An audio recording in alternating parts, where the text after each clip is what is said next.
नमस्कार, मी doctor Reshma Rajbhoi, consultant, Satara यश IVF. PCOS polycystic ovarian syndrome याबद्दल आपण आपल्या मागच्या व्हिडिओमध्ये माहिती घेतली. तर PCOS हा स्वतः आजार नाही आहे. PCOS हा एक विकार आहे. It's a life long condition की जी अनेक आजारांना आमंत्रण देतं. तर मग ह्या PCOSला आपण कंट्रोलमध्ये ठेवायचं असेल तर आपण काय केलं गेलं पाहिजे, तर आपल्या जीवनशैलीमध्ये आपल्याला बदल करायचे आहेत. त्याला लाईफस्टाईल मॉडिफिकेशन असं म्हणतात. तर काय आपण बदल केले गेले पाहिजे, तर एक म्हणजे योग्य आहाराचं नियोजन, व्यायाम आणि मानसिक ताण आपल्याला कमी करायचं आहे. तर योग्य आहाराचं नियोजन म्हणजे नेमकं काय करायचं, कारण जर PCOS ही जर लाईफ लॉंग कंडिशन असेल तर आपण असा आहार चूज करायचा आहे की तो आहार, त्या आहारासोबत आपण लाईफ लॉंग स्टिक राहू शकू. म्हणजे तो आहार आपण कायमस्वरूपीला त्याला फॉलो करू शकू. कारण आज डाएट केलं आणि उद्या नाही केलं याचा इथे उपयोग होत नाही. तर काय आहेत गोष्टी की त्या आपण आपल्याला थोड्याशा चेंज करायच्या आहेत. तर एक म्हणजे स्मॉल मील्स घ्यायचे.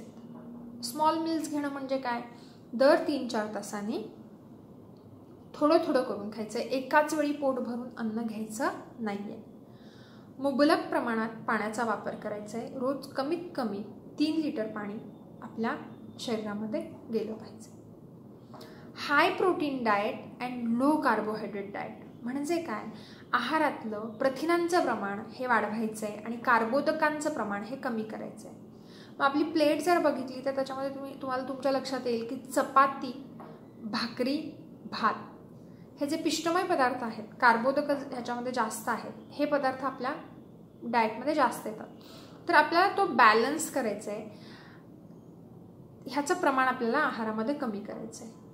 कोणते तृणधान्य, एकदल वनस्पती आहेत की त्या आपल्याला आहारामध्ये आपण इन्क्लूड करू शकतो, तर बाजरी, नाचणी ज्या आहेत तो लो ग्लायसेमिक इंडेक्स आहेत. म्हणजे काय, प्रत्येक पदार्थाला त्याचा ग्लायसेमिक इंडेक्स असतो की तो पदार्थ खाल्ल्यानंतर शरीरातली साखर किती जलद रीतीने वाढते. खूप जलद रीतीने वाढणारा जो साखर आहे त्या पदार्थाला आपण हाय ग्लायसेमिक इंडेक्स पदार्थ असं म्हणतो. आणि लो ग्लायसेमिक इंडेक्स पदार्थ म्हणजे त्याच्यामध्ये साखर शरीरातली हळूहळू वाढते. सो असे पदार्थ आपल्याला PCOSमध्ये फायदेशीर ठरतात. तर नाचणी, बाजरी, राजगिरा हे तृणधान्य आपल्याला आहारामध्ये वाढवायची आहे. मग गहू, ज्वारी आपण खाऊच नाही शकत असं आहे का, तर तसं नाही आहे. त्याचं प्रमाण आपल्याला कमी करायचं आहे. मग मेन आपलं फूड भात.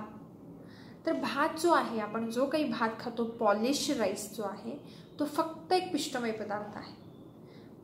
तो आपल्याला टाळायचा आहे आणि आपल्याला आहारामध्ये ब्राऊन राईसचा वापर करायचा आहे की जो हातसडीचा तांदूळ असतो, काढलेला तांदूळ की ज्याचं जे आवरण आहे ते शिजायला थोडंसं वेळ घेतं, पण त्या आवरणामध्ये फायबर आहे, खूप सारी खनिजे आहेत आणि खूप सारं जीवनसत्व आहे की ते आपल्याला लो ग्लायसेमिक इंडेक्स येतं. मग कडधान्य, मोड आलेली सर्व कडधान्य आपल्याला हाय प्रोटीन डाएट देतात. मटकी, मूग, चवळी, हरभरा, सोयाबीन, कुळीथ हे जे द्विदल वनस्पती जी आपल्याला कडधान्य म्हणून आपण वापरतो, स्प्राउट्स. तर मोड आलेली कडधान्यांचा वापर आपल्याला आहारामध्ये रोजच्या रोज करायचं आहे आणि त्याचं प्रमाण आपल्याला वाढवायचं आहे. मग ॲनिमल प्रोडक्ट्समध्ये white meat and red meat. White meat म्हणजे काय, तर फिश आणि चिकन ह्या दोन्हीचा वापर आपण आहारामध्ये मॉडरेट अमाऊंटमध्ये करू शकतो. पण आपल्याला रेड मीट म्हणजे मटण आपल्याला टाळायचं आहे. दुधाचे पदार्थ की दूध पिल्यानंतर मग वजन वाढेल, नाही. साय काढूनचं दूध, साय काढूनचं दही, पनीर, ताक ह्याचा आपण आहारामध्ये मॉडरेट अमाऊंटमध्ये वापर करू शकतो. हिरव्या पालेभाज्यांचा वापर जास्त करायचा आहे. फायबर डाएट जास्त घ्यायचं आहे. ब्रोकोली, फुलगोबी, फ्लॉवर, कोबी याचा वापर आहारामध्ये जास्त झाला पाहिजे. तसंच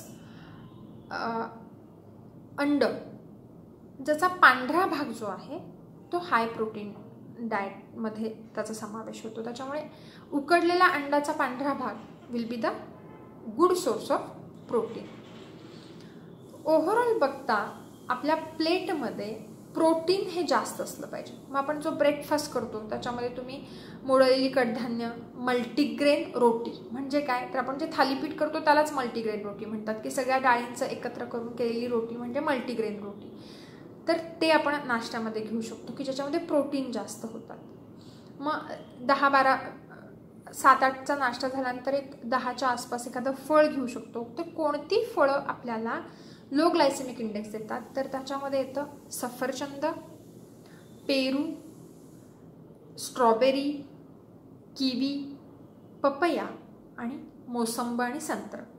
हे जी फळं आहेत ही फळं PCOSसाठी उपयोगी ठरणार आहे. जी फळं हाय ग्लायसेमिक इंडेक्स आहेत की जसं आंबा, चिक्कू, द्राक्ष, ही फळं आपल्याला कमी प्रमाणात वापरायची आहेत, मॉडरेट अमाऊंटमध्ये वापरायचे आपल्याला. तसंच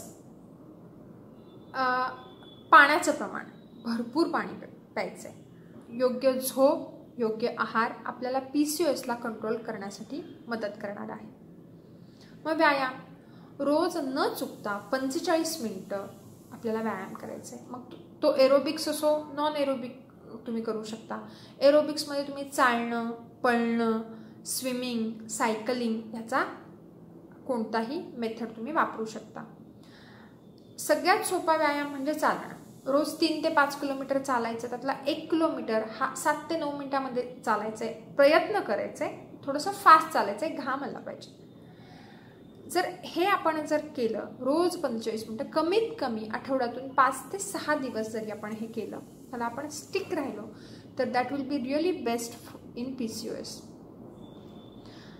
मग योगा खूप महत्त्वाचा आहे, कारण जर मानसिक ताण आपण जर रिड्यूस करू शकतो तर PCOSला त्याचा खूप फायदा होतो. सो कमीत कमी 10 ते 15 मिनिटाचा योगा, मग साधा ओमकार असू दे, प्राणायाम असू दे, आपण करणं गरजेचं आहे. एरोबिक्स जसं मी सांगितलं तसंच नॉन एरोबिक्समध्ये तुम्ही सूर्यनमस्कार जर येत असतील तर आपण करून घेऊ शकतो. 10% वेट रिडक्शन जरी झालं तरी सुद्धा PCOSमध्ये खूप फायदेशीर होतं. इतकं चेंजेस करून सुद्धा जर आपल्याला PCOSला लाईफस्टाईल मॉडिफिकेशनमध्ये जर आपण कंट्रोल करू शकत नसू तर योग्य डायटिशियनचा सल्ला आपण घेऊ शकतो. तसंच हॉर्मोनल प्रोफाईल करून थोडाफार मेडिकल मॅनेजमेंटचा आपण आधार घेऊ शकतो. तर काय मेडिकल मॅनेजमेंट लागते, कशा प्रकारे आपण केलं पाहिजे हे आपण आपल्या पुढच्या व्हिडिओमध्ये बघू. So PCOS is a life long condition. जर आपल्याला PCOSला कंट्रोलमध्ये ठेवायचं आहे तर आपल्याला आपली जीवनशैली बदलायची आहे, पण अशी जीवनशैली आत्मसात करायची आहे की ती आपण लाईफ लाँग त्याला स्टिक राहूत किंवा ती आपण अवलंबवू शकू. धन्यवाद.